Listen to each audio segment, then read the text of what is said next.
Pada suatu hari, Sayyidina Qabil datang menemui Sayyidina Habil di rumahnya untuk meminta supaya Siti Aklimah diceraikan dan diserahkan kepadanya.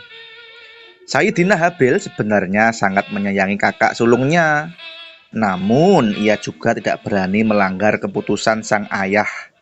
Merasa tersinggung, Sayyidina Qabil menantang Sayyidina Habil untuk mengadakan kurban. Barang siapa yang diterima sesajinya, maka dialah yang berhak memperistri Siti Aklimah. Sayyidina Habil bersedia menuruti tantangan itu dengan harapan sang kakak bisa mendapatkan petunjuk Tuhan supaya sadar. Maka kedua bersaudara itu lantas mempersiapkan sesaji masing-masing.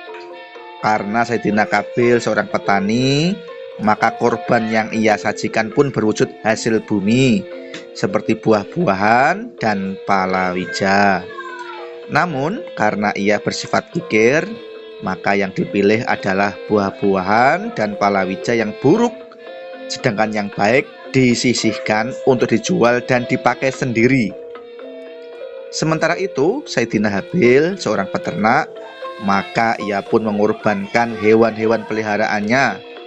Karena ia bersifat murah hati dan penuh iman, maka yang dipilihnya sebagai sesaji adalah hewan-hewan yang terbaik pula. Tuhan yang Maha Kuasa kemudian mengirim api dari langit untuk membakar sesaji yang dipersembahkan Sayyidina Habil, sebagai pertanda bahwa korbannya telah diterima. Sayyidina Qabil sangat kesal dan bertambah iri. Karena kedengkian dan kecemburuannya sudah memuncak, ia pun mengambil sebongkah batu dan memukul kepala Sayyidina Habil hingga pecah. Melihat adiknya mati, Sayyidina Qabil menjadi kebingungan bercampur sedih. Ia tidak tahu harus bagaimana lagi. Tiba-tiba terlihat olehnya 2 ekor burung gagak sedang berkelahi.